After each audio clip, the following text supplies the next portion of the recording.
There once was a man named Gold Roger who was king of the pirates. He had fame, power, and wealth beyond your wildest dreams. Before they hung him from the gallows, these were the final words he said. Our perspective is yours for the taking, but you'll have to join us first. We left everything we debated at the Yonkō Table. Ever since, pirates from all over the world set sail for the Grand Line, searching for the Yonkō Table, the table that will make their dreams come true. Yo, folks, welcome to the latest and the greatest from the Yonkō Table. That is the voice of GrandMasterHoop coming at you from the back of Sea Smoke, because we're riding into episode 3 of House of the Dragon. Yes, that's right, folks. We are covering episode 3 of the hit Game of Thrones spinoff House of Dragon that focus on the Targaryen family and their early rise and whatever, rise, fall, however you want to call it. But we're here for episode 3, aka second of its name. And goodness gracious, we were treated with another time jump, and we'll get into it. But a lot has happened, but a lot did not happen. It was a quieter episode. It was a reflexive type of episode, but we'll talk about it. But with me, as always, on the back of his dragon, of Dragon Cyrax, it is fellow Yonkō DrJaceAttorney. DrJaceAttorney, is the flame still burning for House of the Dragon? Why do I have Cyrax? What if I want Caraxes? Is that his name? Yes. I'm just going down the line. Eventually, we will meet enough dragons where everybody can claim their own. Oh, okay. Everyone gets to choose their own dragon. Oh, yes. nice. I have went and chosen Sea Smoke as the host of this show. So I don't know if any Sea Smoke fans are there, but I lay claim. First You're of his name. Choose Aragon? No. No, it's a different franchise. Oh, okay. Different franchise. That's my a fault. Trash franchise. Oh. Anyway, topic for another. Yeah, right. Anyway. 3 episodes in, I think it's still holding steam. House of Dragon.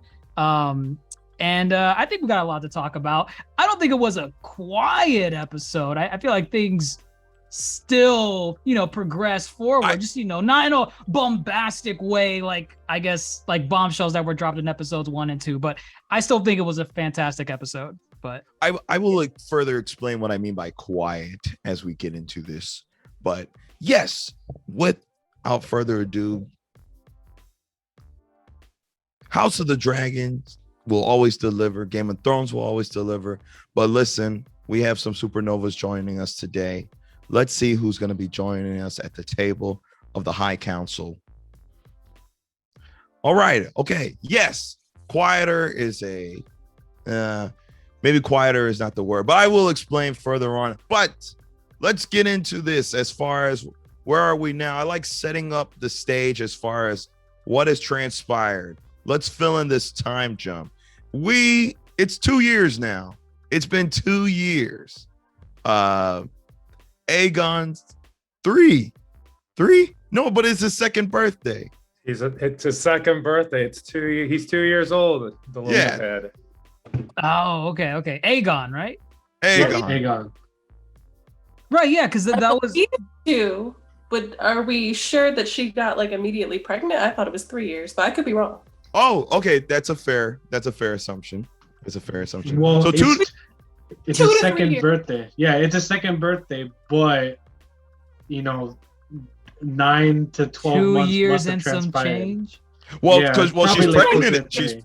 She's pregnant again. So I guess 2 to 3, if not more. Okay, but yes, it is Aegon's second name day, aka his second birthday. So he's here. Alicent did the thing. He's got a son. Viserys the First has a son. Hooray! Finally, hooray! No. What? I mean, well, there's a proper heir to the throne now, right? Oh man, some people feel some type of way, but yeah, I'm kind of team Boo. But also the crab feeder insurrection is going, and it's there. They've been fighting him. They've been losing. How's this man with crabs losing? How is he winning? Well, I heard how it came out. A man with crabs. Oh, that's okay. Yeah. You bring up a good point though, Grandmaster. So you're gonna isn't this the same, that little thing, like I don't know what you want to call it, the sea cave stronghold? Isn't that the same thing that we saw last episode? Yeah, this is the same location. So you're telling me he's been there for 3 years and they still couldn't beat him with a dragon? They keep retreating to the caves. Oh my! Oh, damn it! We can't get in there. Them caves are lucrative. They can't get a dragon in there. Yo, they know the caves like they're back of their hand. You go inside, it's just like a recipe for disaster. What you got there? You got to lure them out. It's as simple as that. But incredible that in 3 years they never devised a plan to actually lure them out. I'm very surprised by this. 3 years that they didn't run out of food or supplies. Exactly. No. And I just want to point this out because in the original series they made such a point about Stannis Baratheon holding Storm's End. Like he had this huge story where he was like, yeah, we were eating the horses and then the dead, and he was only there for like 9 months or something. So you're telling me in this whole 3 years they're still on the same beach and they've had them cornered and somehow they can't do the thing? Yo, they're fishing like crazy over there. Like, hey, yo, look at all the crabs they got. The man's got crabs. That's a lot of protein right there. What you got? They're sharing crabs too. Everybody's got crabs over there. Must be enough to withhold the dragons. But spread.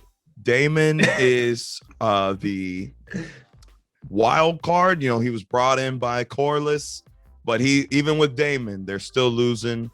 People are losing faith in Daemon, and that's kind of where we're at in the Seven Kingdoms. Again, I understand it's a prequel with 172 plus years worth of lore and whatnot to explore. It seems we have been only focused on 2 conflicts. The rightful heir in this business with the crab feeder. As of now, of course, it just it's for such an expansive world. It seems very narrowed right now. We haven't really seen, much else going on in the realm. So it's a very interesting, direction we're heading. Again, it could blow up and it could branch out. However, I know Nino and I talked about this kind of like, it is really focused, this series. Is that okay with y'all? Are y'all okay with just these 2 story points being these story points? When you say these 2, you mean like Rhaenyra and it's the air. Well, it's the air talk with Rhaenyra and then the crab feeder business. So far, that's all we've been given. For now, I think it's fine. Like the series is starting out and all that, and maybe having like too many storylines, it can all get jumbled in. But again, like I'm fine with it for now, being these 2 plot lines. And then for it to branch out. Now, like if it remains just these 2 plot lines, then like for a good while, then that's like, okay. You got to spice it up a little bit. But for now, I'm cool with it. I think I'm fine. Yeah. Oh, no, go ahead, DrReeka. I see it a little differently.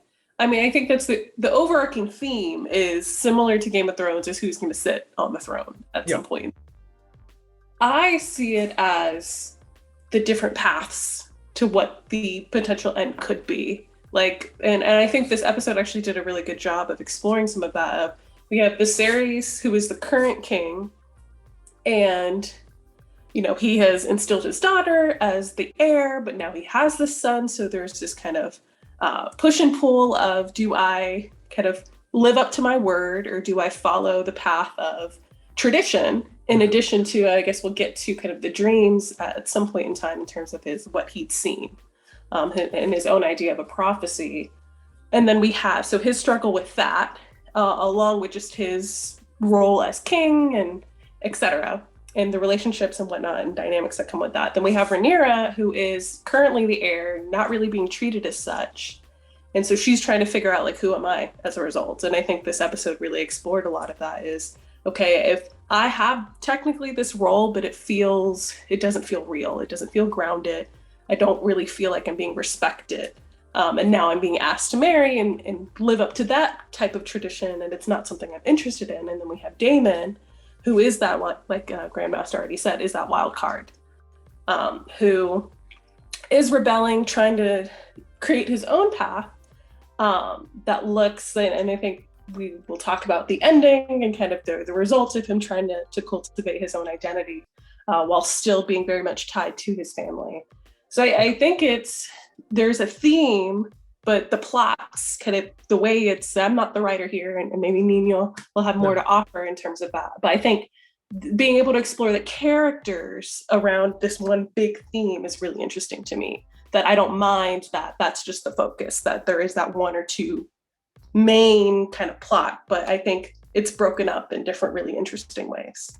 No, at least this episode I just saw it as a coming of age for like two characters, like to a certain extent. So yeah, it's like, but go Nino.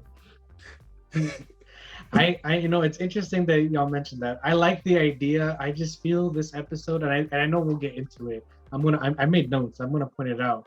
But this episode really felt boring in terms of dialogue. I was snoozing through the whole thing. I was like, wow. No, it's it was quiet, not, like I said. Oh, okay. There's a difference between slow and boring. A lot of people will say if you think something is a slow burn, that's just a way of saying it's boring for the first part and then it gets good at the end. Which this is what this episode was. It was really boring to me. I was like, wow, you can't even come up with something interesting for people to say about like life, about thoughts, about what their ideals are. I feel like I don't know these people. All I know is like what their relationship is to their want of the throne. And I think that's an issue. Ooh. And see, I like how you even point out it wasn't dialogue heavy this episode, and that's why I was saying it was quiet, because as y'all were saying too, I'm okay with this, like the two focal points, because I feel you are learning the characters and you're engaging with them enough. However, I do see Nino's point though. This episode felt a little bit as if they're talking about the same stuff. And it was like, I guess it wasn't challenging per se. We haven't challenged the characters enough in kind of their pursuit of the throne, this business with the crab feeder. But like, just, it'll take time for sure. It's 3 episodes in. And as we discussed last week, this could just very much be a prologue to something bigger coming down the road. But book readers, don't jump ahead. Keep us in the dark. For those who look up the lore, here, let's get into it, okay? So Rhaenyra, again, I think it's easier to tackle or begin in a discussion about this show when you start with Rhaenyra. And again, I got the quotes. I wrote some stuff down.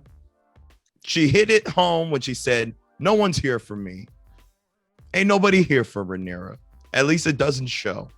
And it kind of sucks because yes, she's named heir. And we talked about it last week. It almost felt like an empty gesture.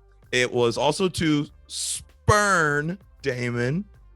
Ooh. And now we have, yes, I'm going to use those vocab words. Sorry, you brought it up a second time. I'm going to try my best. Okay. So thank you. 1 point me.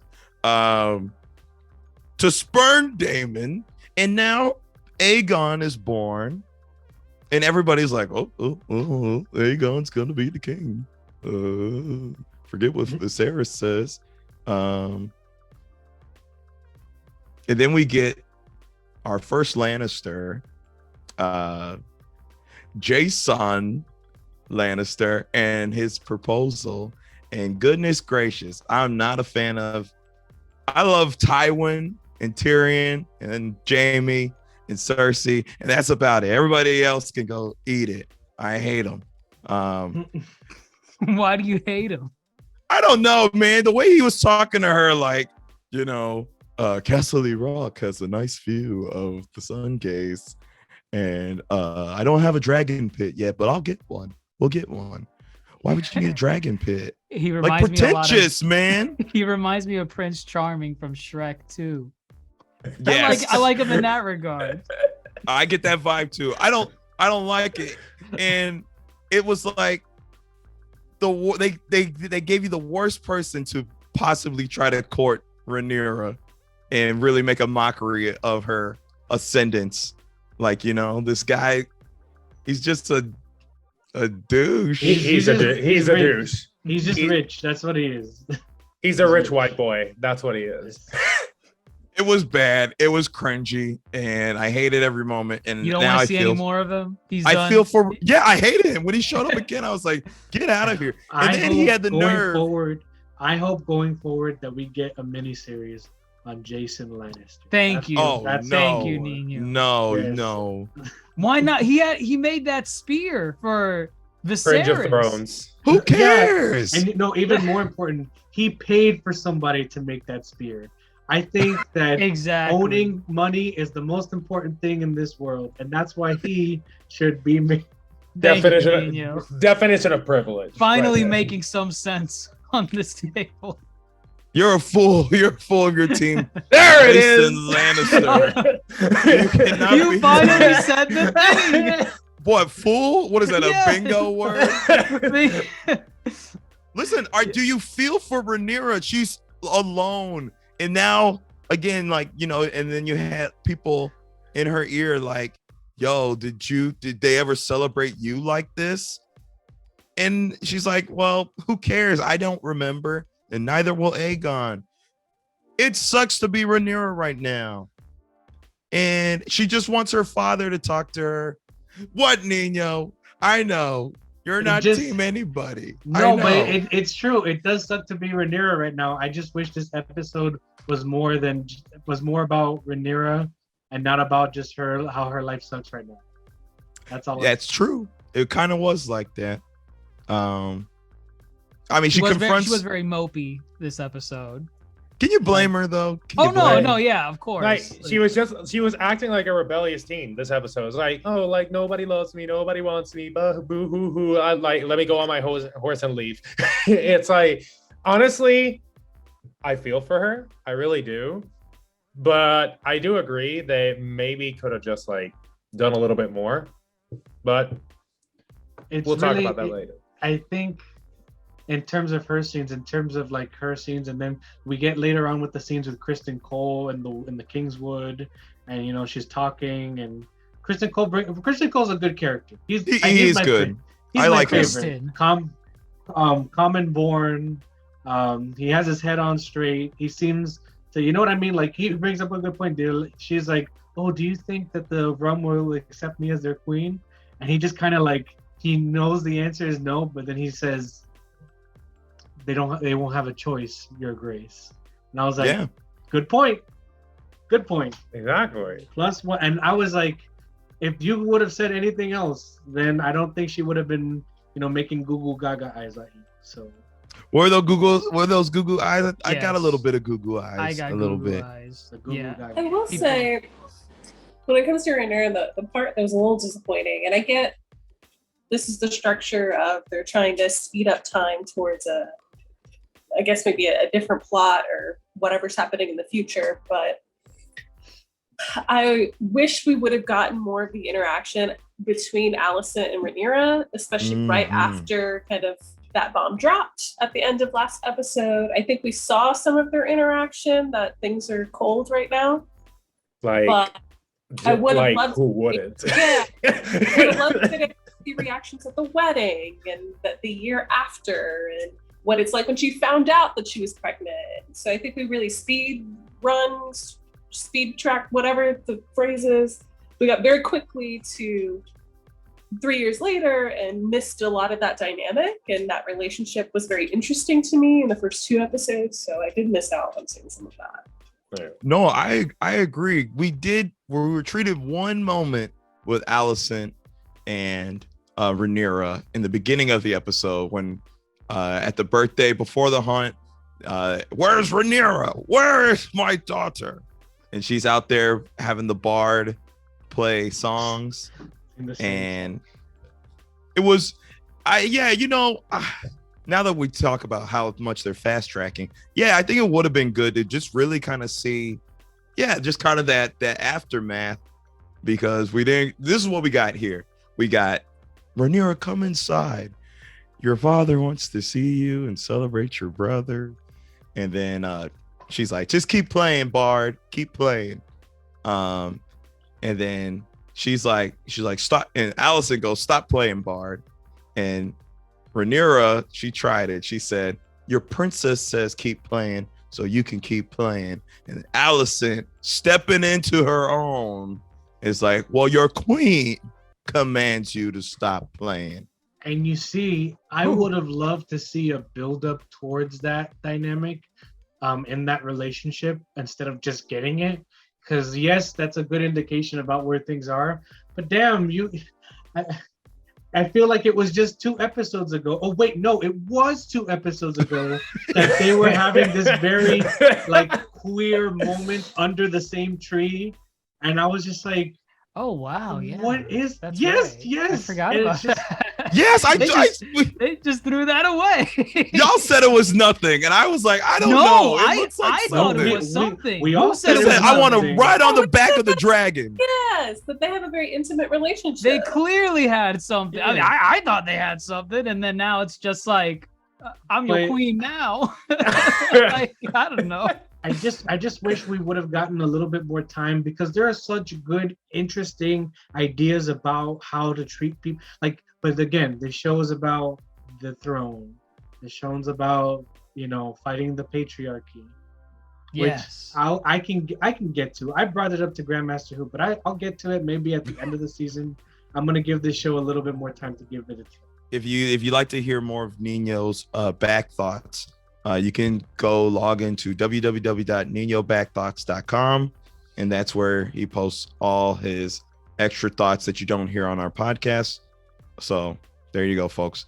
But yes, we don't get that. We don't get to see kind of the conversation about their friendship. They were friends before, and now your best friend is now your stepmother, and maybe moving forward, as far as season 2 and further seasons are concerned, we'll kind of maybe dial back and kind of peel that layer back. But yeah, we missed out on it, and so we're only given these little tidbits. And yeah, it's definitely, there was something more worth exploring for sure with her and Alicent. So it kind of stinks. Everything stinks for Rhaenyra. She can't get her time. We also get I think like later on in the episode, like little hints that's like Alicent feels bad about everything that's gone, and she like tries to like say things to make amends. And I'm like, so it's like one of the things she actually defends as like, oh yeah, Rhaenyra is a good heir. And it's like she doesn't, and even when her father confronts her, like saying, oh, your son is going to be the heir of the throne, and she's like, that would be stealing what's Rhaenyra's birthright. So she says it too. She says, would you want me to teach my son to steal his sister's birthright? Yeah, it's like she wants to make amends, and like she's with Viserys, with Rhaenyra's dad, likely because again, Hightower, or our House of Dragons version of Littlefinger, is pulling the strings. Oh yeah. Here, let's stick on the topic of Hightower. Alicent is trying. I give her her credit. She's trying. Like, she's definitely noticed it's a terrible situation, I guess. I can't imagine, my best friend ends up marrying my dad. That sounds like some isekai anime. That time my best friend married my dad and turned out to be a dragon rider or something. Oh, okay. So, all right. Yeah, something stupid like that. Buy. She's trying. But with that said too, yeah, Alicent is trying to be right by Viserys. You're right when she says, like, they had that little, I think it was that little women talk. I don't know who half those women were, but they had that little talk at the camp. Oh, the gossip circle. Yeah, that little gossip circle, right? And Alicent did She defended Rhaenyra, you know? And I do believe she believes in Rhaenyra just as much as Viserys believes in her. But yeah, you got people like Otto Hightower still trying it. Like, he's still trying it. She is queen now. How dare he come in her room at all, and be like, hey, you got to convince the king to make Aegon the king and name him heir. What nerve? What nerve? The audacity. The audacity. Like, how dare you? But you know, I don't know who that was talking to Otto Hightower at the beginning of the episode. That's his brother. That's his brother. I think that was his brother. I feel like Otto Hightower was just like a little bit of a puppet, you know, in this episode, because his brother immediately was like, "You need to let the key, what do you call it? Let the king do any or name Aegon king," and then he was like, "Oh, but I don't think that the king will have it," and then he's like, "You need to make him see it." And then for the rest of the episode, he's just like unabashedly like, "You know, that's great. My grandson should be heir to the throne, though." He's like, "Oh, a white heart." No, it's so like he's not even subtle about it throughout the entire episode. He just like sits down with a drunk Viserys. So so about my grandson. He's like the most annoying character. I can't. Viserys is just like, "Please get out of here before I cut your head off." Well, you said it best too. He said, you know, he's like, "I'm here for the hunt, not all this fucking politicking." He said it best. What wasn't it Hightower that made that proposal where Viserys, he was kind of like opening up to him, and he was like, "Listen, I'm stuck between a rock and a hard place. I'm trying to get Rhaenyra married off. She doesn't want to wed anyone." Like, hey, I got a great idea for you. Make Rhaenyra marry Aegon. I got a great idea. He's true. I feel like in this series, this has already happened in 2 episodes. But you know what? To Otto's point, you know, that's in their family. They do that in their family. No, I know, but it was very true. No, it was just funny because he was like, yo, I got a great idea for you. Hear me out. Yo, it's brilliant. There's like nothing wrong with it. I mean, there is stuff wrong with it. Again, I have the perfect solution.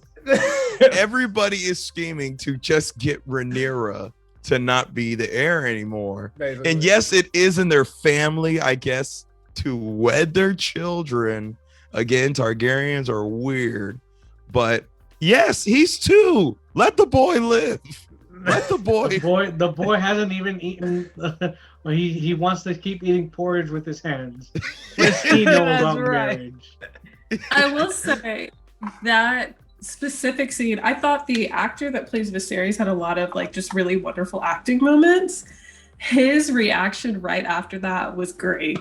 The amusement, the like full out laughter, just like, "Sir, this is ridiculous. Like, why are you talking to me about this as a plan?" It just seems so weird that it seems so stupid from the Otto Hightower would say this, especially since he helped in the last episode.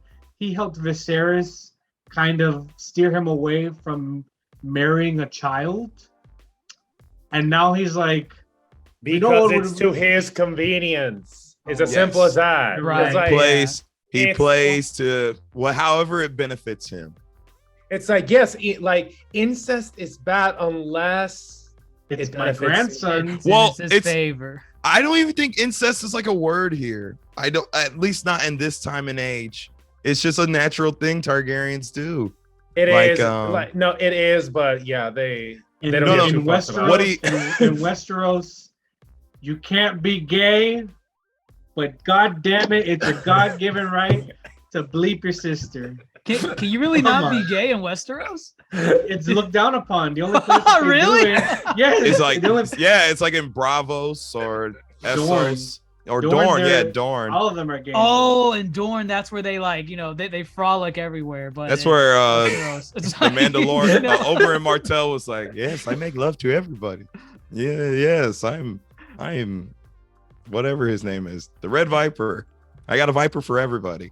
My Viper doesn't. My He Viper doesn't say doesn't my judge. mother, my sister in that scene, right? No, say he that. doesn't. Okay, He just good. says my Viper knows all love. my Viper doesn't see a man or a woman. I see a person. Enough. Otto Hightower will do anything he can as long as it benefits him.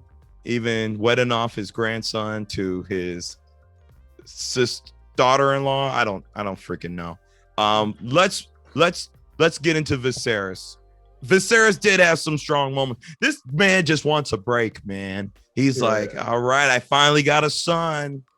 Let's go on a hunt. All my Let's have worries are some behind fun. me. But no, they're not worried behind him. I mean, they're not behind. He's not addressing. That's the thing. Last week, we said it last week. Corlys said, you cannot avoid a storm. You either have to go through it or whatever. And the storm is here. And I wrote it down. I know I said it perfectly last week. Fine. I'll pull it up real quick. You don't need to. I'm just gonna say, it's funny that the sea snake said that, right? Yeah, the sea snake said that. Yes. Funny how he said that, and then he can't even get people to come out of a cave for 3 years. That's all I'm saying. You must Hardly a face war. the storm Okay. unless they're in a cave. Then nothing's on the table right now. They've won this battle. And they just start retreating. Every time they go in the cave, they lost. But he's not addressing that issue. Actually, I'm sorry. Did we get an update to his health with whatever he had? No, right? Nope. Not this episode. No, That's He's important. missing 2 fingers though. If He you is? notice. Yeah, he was missing 2 fingers on his left hand. Oh, His okay. pinky finger and his ring finger were gone.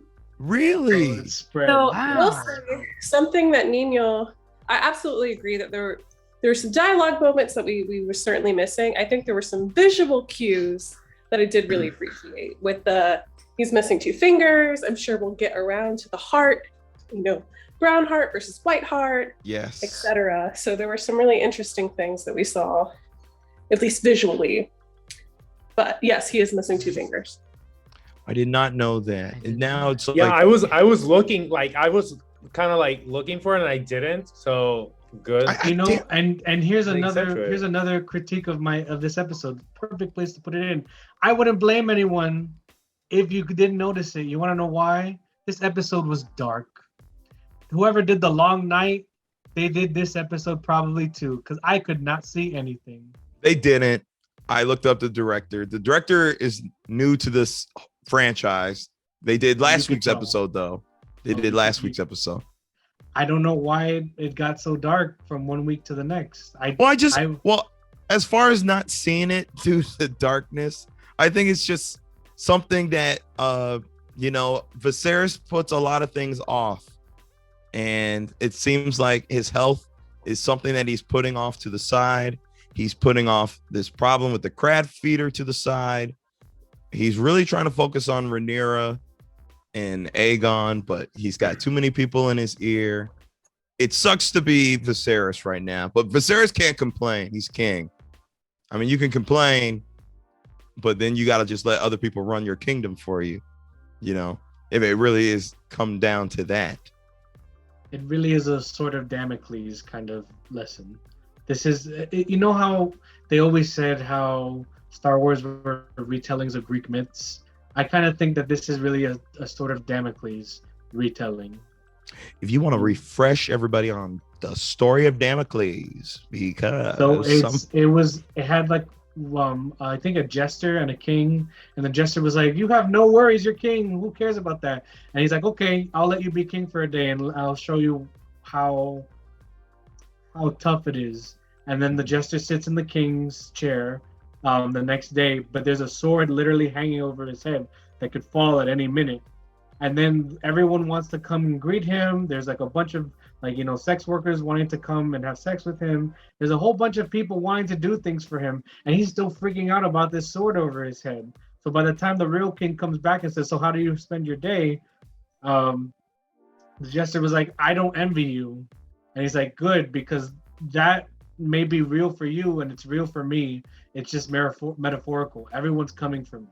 I can't, and he explains, I can't do one thing without pissing off the wrong person. I wrote it down. I got you. I wrote it down. Where'd it go? Okay. Forever doomed to anger one in the pleasing of another. And that is literally what we are given here. That's actually a really good analogy. Thank you, Nino Desposado, for your literary know-how. Yeah, that's essentially what's going on. He just can't please anybody. He gets a son. Hey, name him heir. No, I chose Rhaenyra. Hey, wait a minute. Let's go on a hunt so we can convince him to name his son heir. That's really what is going down. And then, of course, part of it, he's like, he wants Rhaenyra to have a stronger claim. He says, you need to multiply. Terrible wording. He said, can you get me a grandsire? Would you like to, can you make me a grandsire? The Targaryens, they're not great with their words. I'm just going to tell you that. It's just like, no. Period. I mean, it's like very poor choice of words. Oh, yeah. Well, I mean, he makes sense. Again, he wants Rhaenyra to be unchallenged. And if people do challenge, he wants her to have, like pillars to fortify her claim. So I get where he's coming from. But then, Jason Lannister was hears. It really is nice as he really is trying to one kind of, again, in his case, make amends with Rhaenyra and show her like, hey, it's like, I have a son and all that here, but you're still my heir. And like everything that I'm doing, even though it's fucked up as hell and sounds horrible, and you may not like it, there's still like a couple of things that we need to do that you might not like, but it's all so you can have a stronger claim because I'm seeing you as heir. And he's trying to like get her to understand that. But yeah, of course, he's pissed as hell. She doesn't want to even see him, and understandably so. So it's like the entire episode, it's like him trying to like, well, fuck. I'm trying to help out, and I just like, well, I screwed up even more. Well, actually, screw up is a great word. It's a lot of people who already found that his first decision, they would call it a screw up. But then it's also kind of wanting him to undo his screw up. And that was seen in the scene where, I don't like this guy. When Jason Lannister first approached him, I think with the spear. And yeah, like he has some very strong. Yeah, he had like some very strong choice of words. Once like when Jason Lannister starts like talking about Rhaenyra, he's like, what? Like, who the hell do you think you are? It's like, because it's like, you're not going to elevate her. What the hell are you talking about? It's like, if anything, she's going to elevate you. So it's like he really dropped Jason. Oh, no, he said Jason right. I don't think Jason was ever going to step to the king after that. He said, too, he was like, because Jason assumes that he was going to take Rhaenyra's claim, and he's like, she'll do great at Castle Rock, and he's like, why would she go to Castle Rock? She's gonna sit on that Iron Throne. What are you talking about? Are people talking shit behind my back? And that's he's already wasted by this point, right? Oh, I think he's drunk at this point, right? Which I thought that was really good watching him, and I would appreciate that so much more, but I feel like his character for me started out in the first episode in hell for me, and climbing up out of hell is a very hard thing. Like, I want to appreciate these moments of him standing up for his daughter, but what he did in that first episode, I was just kind of very much like, it's really hard to get that out of my memory. So I feel like they're almost overcompensating right now to be like, no, he's a good guy. He's a good guy. He loves his daughter and he wants her to be heir. But the damage was kind of already done for the audience. Honestly, I feel like the audience is waiting for him to kick the bucket. Like we're like, okay, you start bleeding. Come on, kick the bucket. Okay, so you say this. We progressively watch him get more drunk.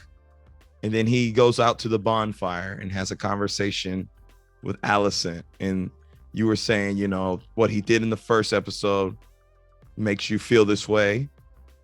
Here we get some more insight. And we were given tidbits before. He talks about, you know, I wrote it down too. He said, my line has many dragon riders, but few dreamers. And then he is the example of what happens when you become obsessed with a dream. He had the dream of his son producing an heir. And then his obsession became his curse because it killed Emma. It killed, you know, all those stillborns and miscarries. And then he feels bad. He feels like this was all his fault and he became obsessed. Do you still feel that way about Viserys? Him, you know, I mean, I get it. If you do, I get it. I'm just picking your brain right now. That goes for anybody. Like, I definitely do. I feel like this wouldn't have been as bad as if, you know, the scene that I'm talking about in that first episode and his choices weren't so graphic.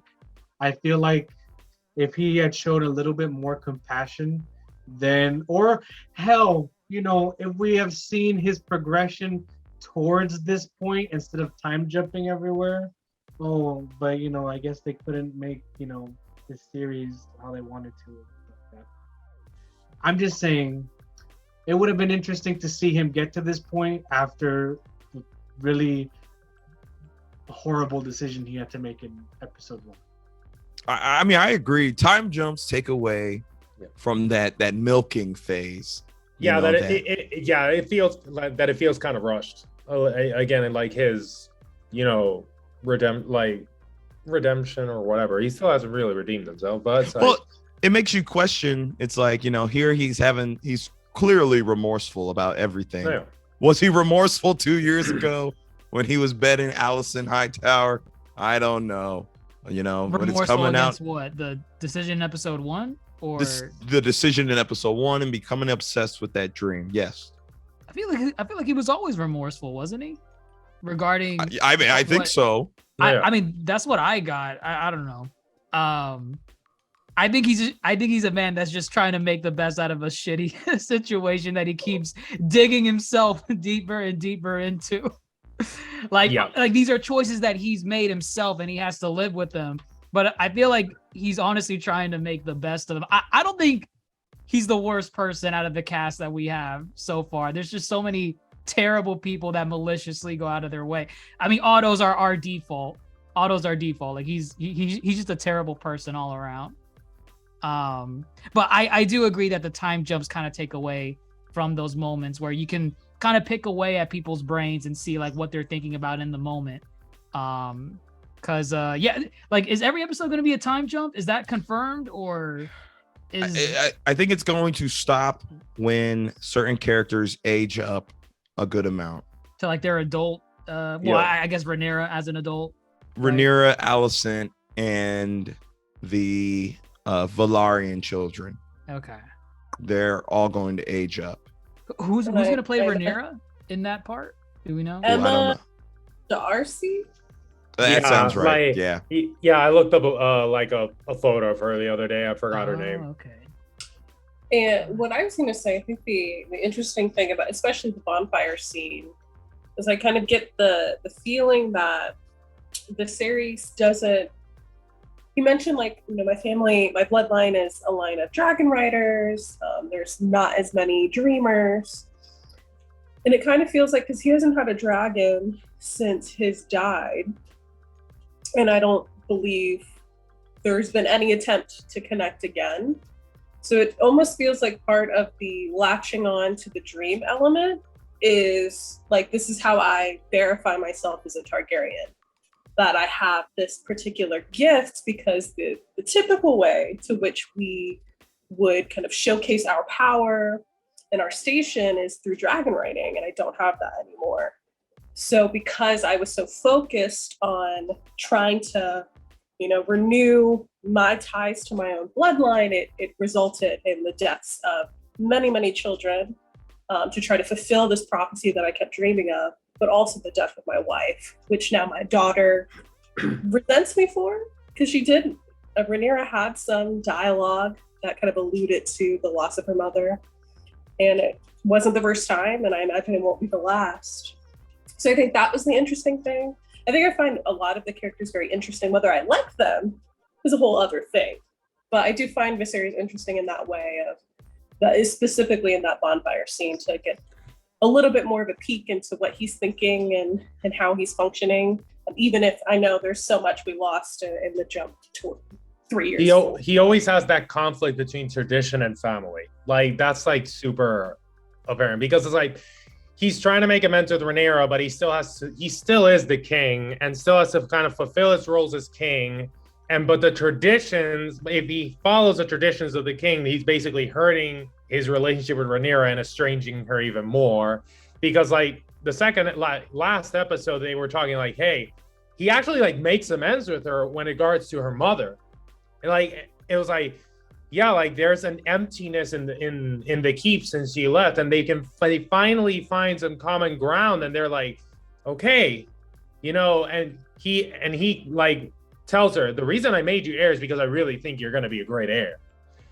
Then like fast forward 5 minutes, like in TV time, possibly like weeks or months in Game of Thrones time, and it's like, oh yeah, I'm gonna marry your best friend. It's like, again, tradition. Like everything is just a conflict between him as king, him as a father. Rhaenyra calls him out at one point, and it was a really good call out, because earlier in the episode they have a little spout at the hunt, and he's like, I'm drowned in parchment, all these people proposing, and she's like, I don't want to marry, and he's like, even I do not exist above tradition. And interestingly enough, because she calls him out, I believe, towards the end of the episodes, basically saying, you did not wed Alicent for tradition. You did that out of want. You wanted to marry her, because the smarter decision would have been to marry Valerian. And she calls him out, and he's like, well, damn, you got me. So I enjoy peeking into his brain, but what it really comes down to, he just needs to stand by what he says and run with it. Yeah. You're the king, screw tradition. You can change tradition all you want. You're exactly the king. But like he said, you can't please one without angering another. Let's talk about the heart. The white heart. The white heart has been spotted, Your Grace. I really feel that's like bare bones visual storytelling. Like, this is so. You were not visually stimulated. It was like, oh my God, we only found the brown heart, killed it so that we can have a feast, and then magically speak of what is it, but it's about his expression when he saw it was the brown heart, because everybody was saying the white heart is a symbol of royalty, and on Aegon's second name day, he's got to be heir. It's a sign from the gods, right? And you gotta name him heir. And then we see again. This is where I find where this is like visual storytelling for the audience, and not so much having any consequence for the characters in the story. Because then the white heart shows up after Rhaenyra kills the boar, and it's like the morning, and then it that's the moment where everyone in the audience goes, oh wow, it showed up for her. She must be confirmed queen. Wow. But then when you look at it, with Game of Thrones always having, or really the works of George R.R. Martin always having kind of, they're always working double duty, you know? Like Ghost was, you know, like Ghost. Ghost was the runt. And runt also away from the litter. Yes. He was white with red eyes. What do you call it? There was, you know what I mean? There was so many things. like his name is Ghost because John comes back because of him in the books. That's what's probably going to be speculated. But again, I guess seeing the White Heart and us going, oh, what did you say, Dr. Jace? That meme from Once Upon a Time in Hollywood, where Leo. Yeah. And there it is. Symbolism. There it goes. That's what I took from that scene. It was like, oh look, I can see it. We know something about symbolism, and then I'm like, okay, thanks. I guess. I think it could have been done better. I agree. Yeah. It was really. It was right just there like, in your face. Yeah, it was like very. Here you go. I mean, I appreciated the brown heart scene more than the white heart showing up. You know, because in that brown heart scene, you see that Viserys is like high key relieved that it's not the white one, and then when he goes and stabs him. I don't know. What I get from it is people are still trying to manipulate and maneuver the king in, however they see fit. Yeah. Right. In a literal sense, because, he stabs him the first time, the brown stag, and he doesn't kill it. And you have, I don't know, was it Lannister, the one that was guiding him after that? Or there was someone off to his side that was like, no. They were in charge of the hunt. They might have been Lannisters. I can't recall. Well, whoever it was next to him, they literally guided his next thrust to kill the stag. And he was like, here, your grace, make sure you hit right here. So I feel like that's kind of like a literal, symbolic gesture where it's people are manipulating him. They're like, that one is better than the white one. That's I do like the brown stag symbolism more than the white one. The white one was kind of just like, here's our prophet. Yeah, exactly. I felt, you know what? Actually, I'm gonna double down on this. I felt like just the brown stag showing up and having that be disappointment, and then us not seeing the white stag would have been better for the story than having, the white stag show up for Rhaenyra. Because at that or what if it was very it was honestly super predictable, like when the white stag was going to appear. What if Rhaenyra later down the line said, "Father, I saw the white heart in the forest all those years ago." I would have loved that, because then, you know what? Then we could have been like, okay, Viserys, if I was writing this show, I would have made Viserys like, oh no. I would have made Viserys laugh at that and been like, then then he would have been like, then my belief is true. You are the rightful heir. Have people like validate that experience, because that's, you know what I mean? Like, everyone is trying to validate all these things around Viserys. Have Viserys validate that. It would have been a very nice contrast, because instead of everyone telling him, he makes up his own mind and comes to his own conclusion based on the information that gets told to him. But again, that's if I was writing the show. What do I know? I'm just, No, I mean, again, that's what it really came down to. He stabs the heart. People still are trying to guide him, versus he just needs to follow through and, put his foot down and trust in his decisions. And that's what it really comes down to. In a better written show, we've done this before. In a better written show or a movie, we would have made those changes. But were you about to say? Go ahead. And this is why I'm a little afraid going forward, because these things are giving me a lot of what should I say, of season 7 and season 8 of Game of Thrones vibes.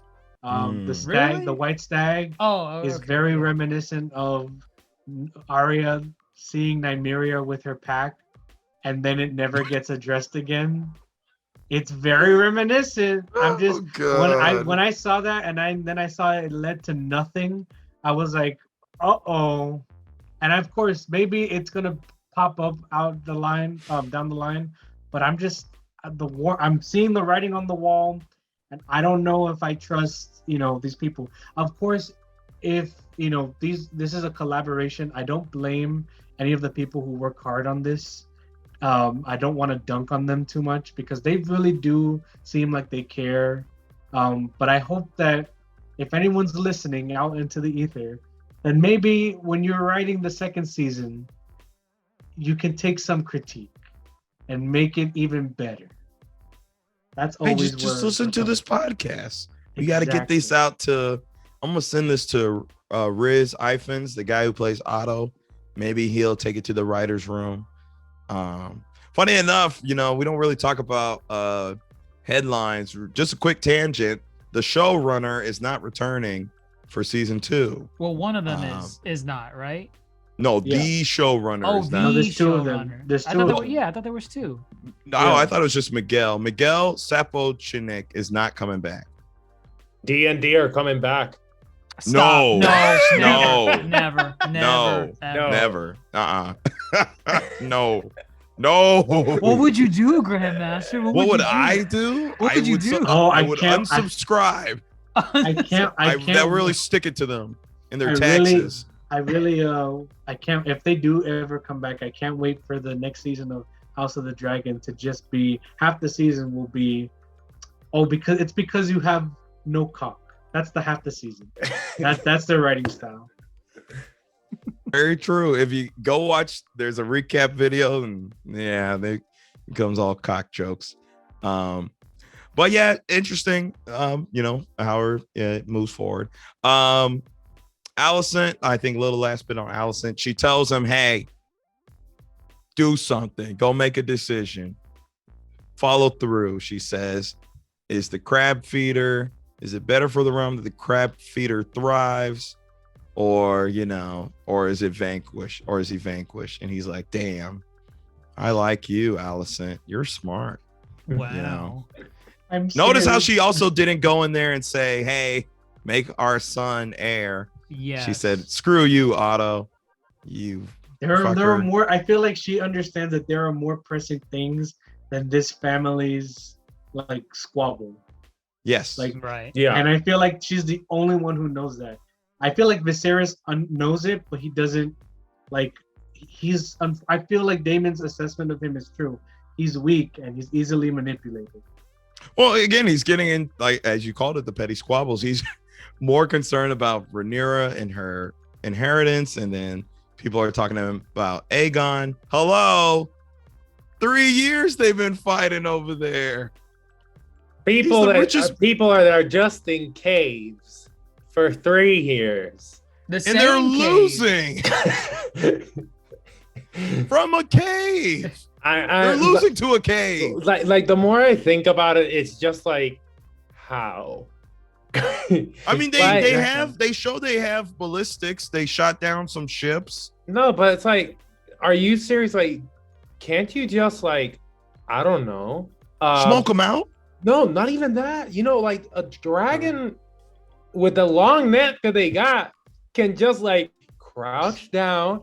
And that's what I mean. Smoke them out. Smoke them out. Into the entrance of the cave. Or Caraxes showed he could land over there. It's just when Daemon got hit, that's when he retreated. I think. That was a terrible scene. I think I have to mention this. This was probably one of the most funniest moments I've ever seen on TV. Well, you talk about the dude. Prince Daemon, save me, save me. Oh yeah. And Prince Daemon just lands on him. I think that is really good. I don't want to harp on this too much. I think it's good visual storytelling, because it really shows that Daemon doesn't care for his lackeys. No. Yeah, for his subjects. He he only cares about glory, honor, fighting, and like it shows. It really not sure about the honor part, but everything else he had. Could it be possible that he didn't hear him and he just stepped on? No, him you're by very accident? right. You're very right. But what do you call it?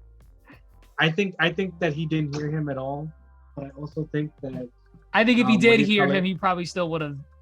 I think I done it. if he didn't hear him, I don't think he would have cared anyway. I think that's what it came down to. Because he said, you lost. You're already crucified. Might as well end your suffering. Yeah, no. Free crowd. It's so like I also just thought of another way the Targaryens could have won the freaking war in less than 3 years. Just make the dragons pile up shit in the entrance of the caves and lock them in there. Like actual shit? Like Yeah. no, like just Yes, just like actual wood, just wood. Just So the destruction of the ships in the water, yeah, grab and then just grab, put it in entrance, and like just block the entrances.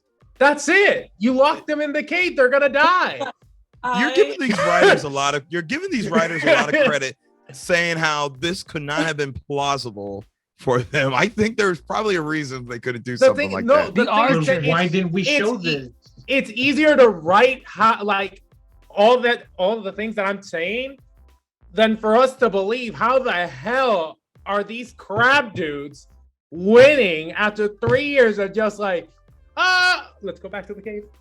And and the reason, I think the most important reason is because in George R.R. Martin's work, he is so careful about battle strategy. Which I think, are we moving towards the end of the episode? Yeah, no, we're here. We're here. We're here. The crab feeder conflict. We're here. So, and I was reaching and watching an analysis on season 6, and there was a segment on Battle of the Bastards about how Jon Snow kind of has complete plot armor with the arrows in that battle, and with Daemon. No, Daemon is something else. Yes, Daemon is something else. I was like, he was just like running around, and I was like, bro, he was charging. Hold up. Are you talking about after his false surrender? Yes. Oh, we skipped this little bit right here with the false surrender. The little table meeting they had. Oh, like, yeah, that like when he finally receives the aid, he just like goes, and it's like, I liked that scene because it's again, Daemon is trying to prove himself that he is worthy of being king. He is like, he's the main man. He he is the warrior that everyone should look to him. And it's like, for his brother to say like, oh, hey, here you go. Let me help you out, little brother. It's like, who was it that asked for help then? Because wasn't it? It was the brother. The brother of the sea snake. It was okay. Daemon. He asked for help. It was Daemon would never. Daemon is too proud to ask his brother for help. And they said it earlier in the episode too. And again, Daemon would rather die. Like, he wants to be his own man. Like, this is the guy that was supposed to be the heir. Like, he, in his mind, I am to be king. I can't depend on my weak brother to help me. It's like, that would be a shame for me. That would be a dishonor to me. It's just like laughing in my face. So it's like, when he got that, I was like, his reaction was perfect. Like, I would not call that perfect. No, that messenger boy deserved it. No, I was like perfect in writing sense, the scene wise. It was perfect in that sense. No, obviously they're really killing. I feel like they're really killing it with Daemon. Like, they're like, every scene that he's in is purposeful. Yeah. Every scene that he's in has a conflict within it. And I feel like, where was that for the rest of the episode? I feel like Matt Smith, ladies and gentlemen. Matt Smith. He's also a good actor. He was in Morbius. He had one piece of dialogue this whole episode. He was like, and he one piece of dialogue, and he was possibly the best thing in the episode. He said, "Prince Dreha," which I guess the crab feeder is a prince.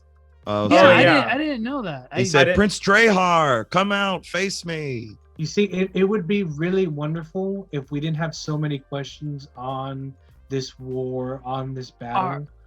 Are we upset that we didn't really get that much on the crab feeder as a character? Like, are we okay? Well, with they were him building him being- up to be a character, right? Yeah, That's it what I seemed. felt like. Yeah, they built him up for him to just be like, okay, I'm gonna lock myself in a cage, and then like you see a battle that never.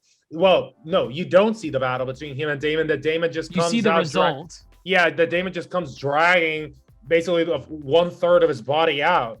And I was like, okay. I honestly did not know that was him at first. The crab I feeder's thought it was the body. crab feeder. Yeah, I thought it was the crab feeder walking out, but then I saw the torso, and I'm like, wait, he's dead. Not only dead, he dismembered him into thirds. Goodness. Again, So it is was he just dead like or alive? He's dead. Okay. I will say that according to people that read the book, it's also like that in the book, that there's not a lot of detail around this interaction, this battle, etc. Okay. Which I think is, regardless, sure, it's in the book. I think because you have a TV show, you can expand it a little bit more, and because it is visual, we need to see it.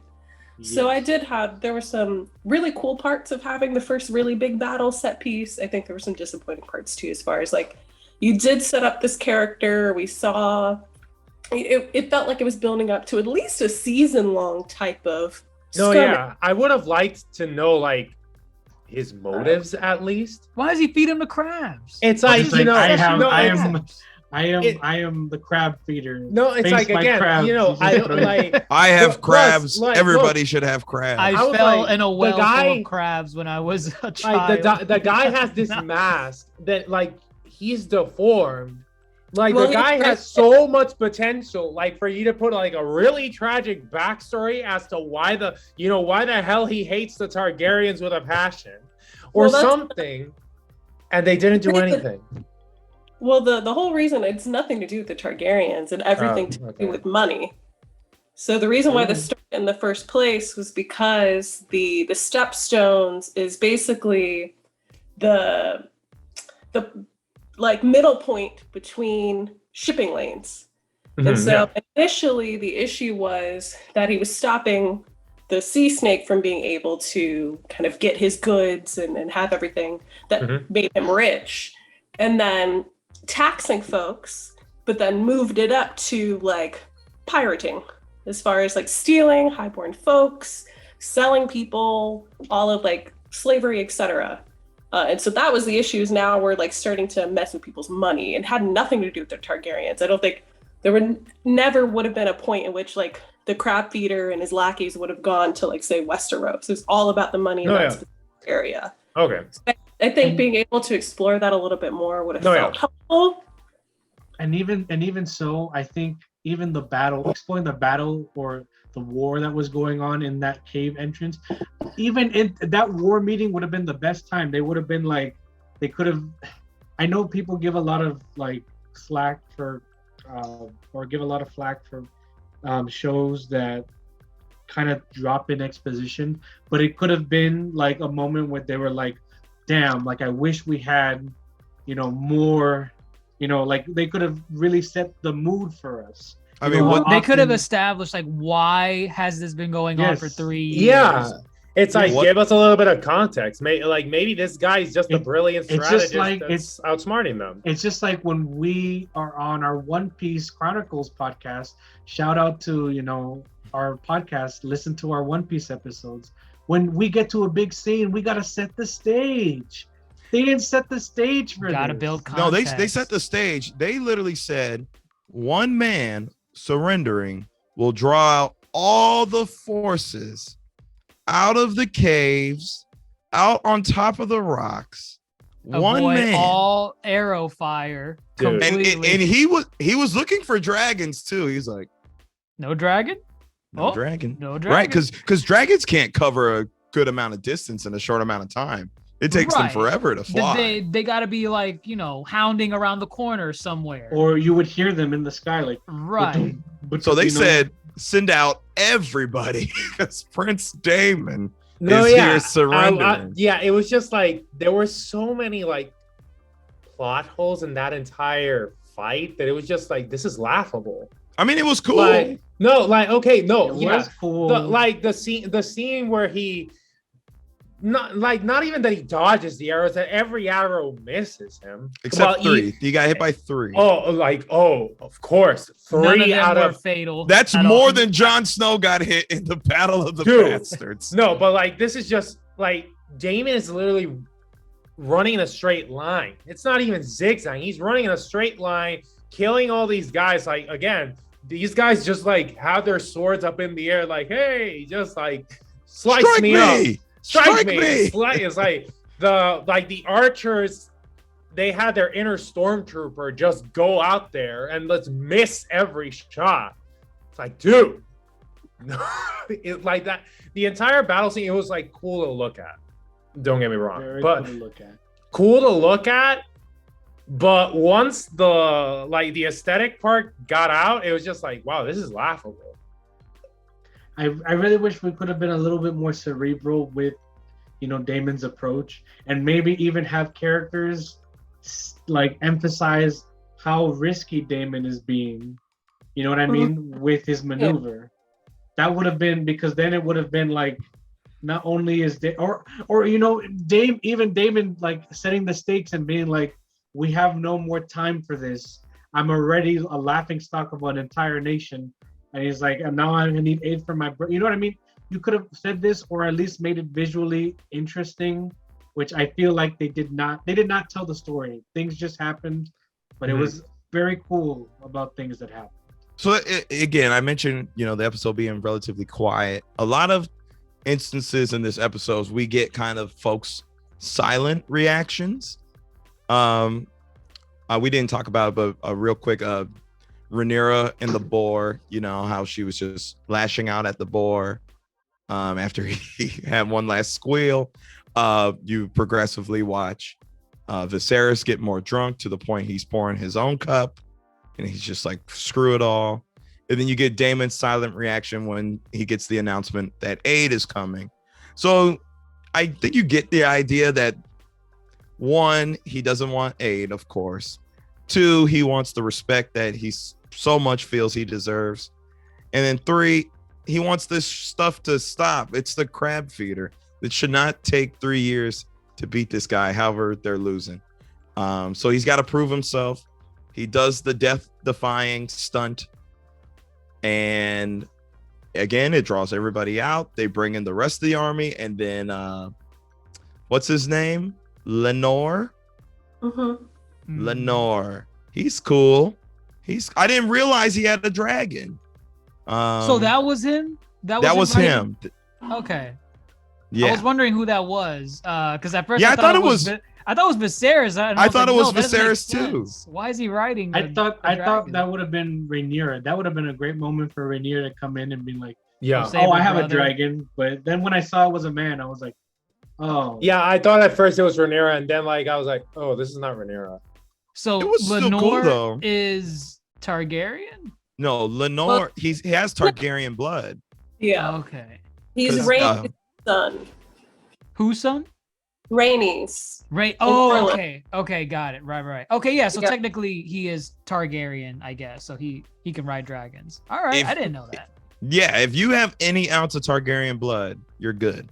Okay. There's a possibility. Yes, possibility. A dragon still has to hatch for you, I guess. So Sea Smoke. Cool name. Oh, that's its name? Sea Smoke? That's his name, Sea Smoke. Ooh, okay. I like that. Cool. I like Sea Smoke. He's cool. Sea Smoke is cool. I mean, he ended the battle really quickly, so that's good. Did. Good job, Sea Smoke. Right, he did what they couldn't do in 3 years, Because they only had one dragon. Now they have 2 No, dragons. that's the thing. Sea Smoke he's been there. Oh, he Lenore. has? Oh, yes, that's right. Yeah, what the hell? Lenore's never right mind. here. Sea Smoke Lenore's couldn't right end it back at all here. either. So 2 dragons could not do what 1 dragon did in 3 years. And the easiest way, I hate to harp back on this, but the easiest way to do this is if the easiest way would have been like, we've been chasing him for years and we finally have him cornered. Oh, that would have been a nice one. And then we would have been like, we haven't been able to break his stronghold that he made in the caves. We need a way to lure him out. You know what I mean? Wow, That that's would've really been- easy too. You just have him say that at the war table, and that's it. Problem solved. Amazing what a couple lines of dialogue can fix for an entire battle sequence. That's funny. They're like, no. We needed a scene where Otto Hightower says that Prince Aegon should marry Rhaenyra. 2-year-old Prince Aegon should marry Rhaenyra. Make sure that's in there. But making sense for the final battle, please. Because that was just a brilliant plan, my friends. Speaking of Lenore, I forgot there was that good scene where one of his council members, strong, basically, he was like, I'm not here to sell my son. I'm not here to advance my own power and ranking. Rhaenyra, you having trouble? Have her marry Lenore. Definitely appease Lord Corlys and strengthen your houses, as I originally told you way back when too. Like he was like very, I come to give you the facts.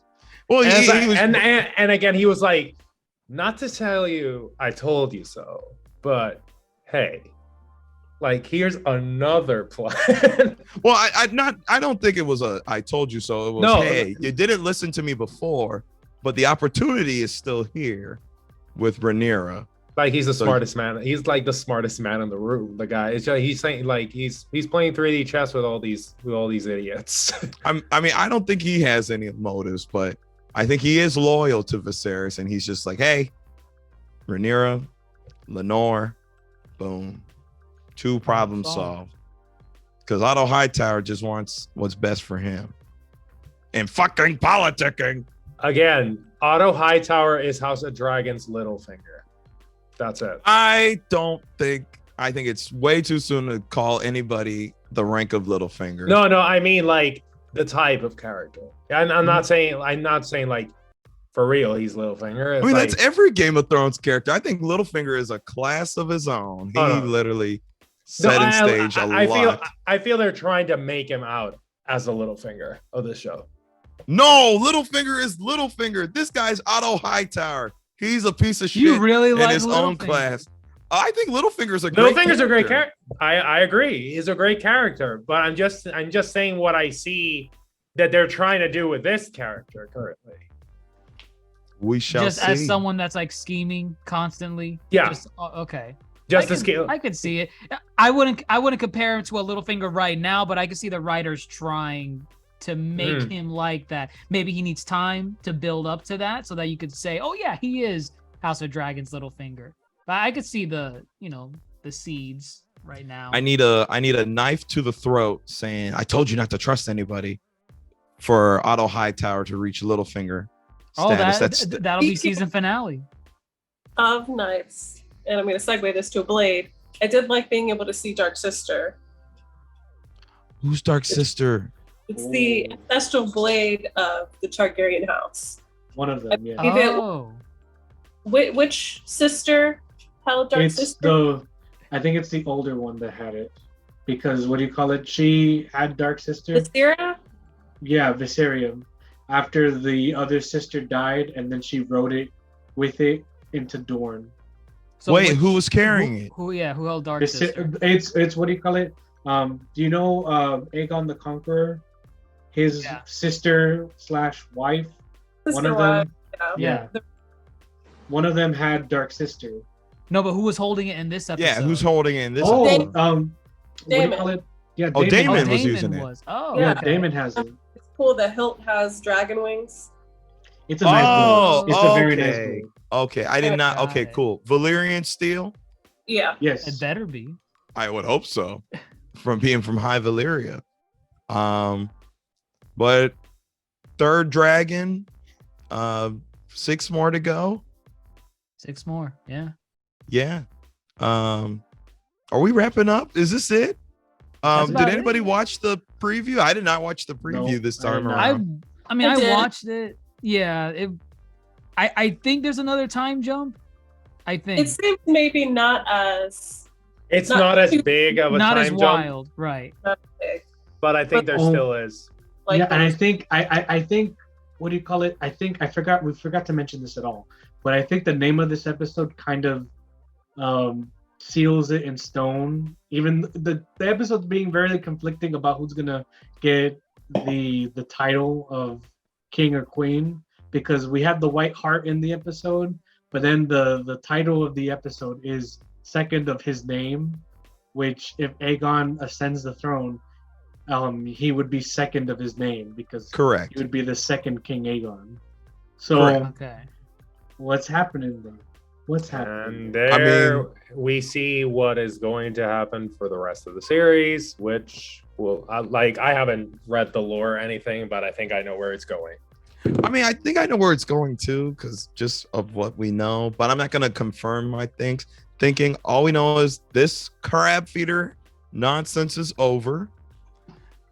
I think we'll see Viserys and try to make Lenore and Rhaenyra happen. I guess this. Actually, I mean, in the episode, he indicated that she could make her own match. True, very true. So I don't know how much he would be pushing, more so than just kind of monitoring where things are going on with her and her decision making. I think monitoring is a better word. We got Viserys monitoring Rhaenyra's moves, and maybe he finally starts trying to, teaching her how to be, queen and whatnot. We'll see what happens now that the crab feeder business is done. What Corlys will do next. Again, he's the money making guy in this series. Will he come back to council with Daemon in tow? Does Daemon have a claim for more respect at this point?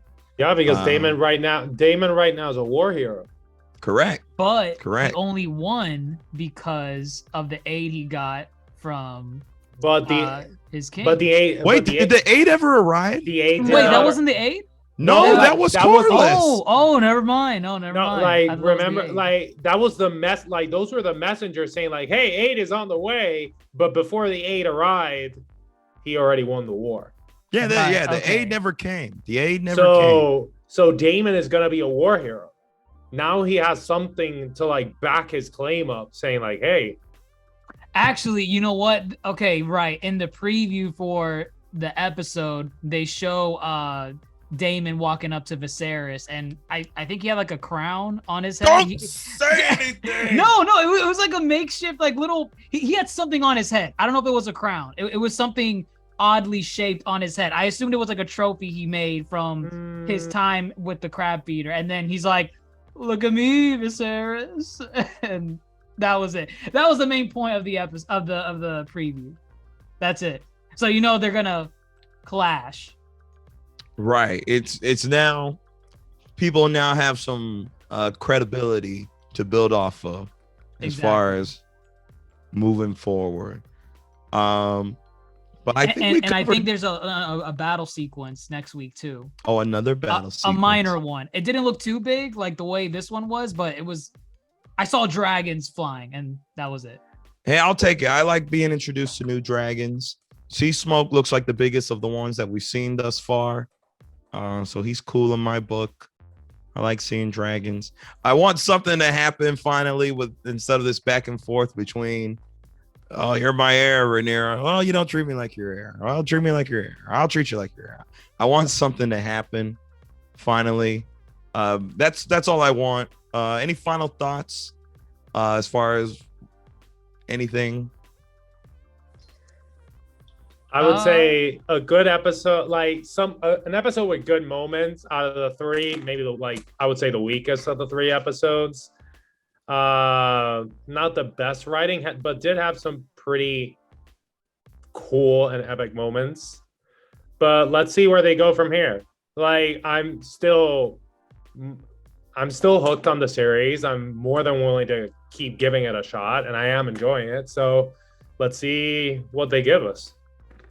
I would say the episode only raises a concern for how they're going to do the battles for the future of the series. Because this was the first battle, or at least the first major one in a way. So, in Game of Thrones, there's a lot of battles. The original Game of Thrones, there's a lot of battles that we look to that, we really enjoy, and they're iconic in their own way. And that's because we can make sense of what Nino was alluding to earlier. There's tactics to what is being done and where everyone's positioned and everything. So to kind of just see something silly in episode 3 already in the first season, I'm hoping it's just kind of like they just made that little mistake so that they can move on to bigger and better things. Hopefully they're growing pains. Right. Exactly. Yeah. I'm hoping that they take the critique of what people are seeing with scenes like this and they make better battle sequences. But I mean, we'll see. Maybe they'll get better in this season. I imagine there'll be more, especially towards the end. So that's where I am. All right. Well, goodness gracious, there you have it, folks. Oh, bingo! I got it. Bingo.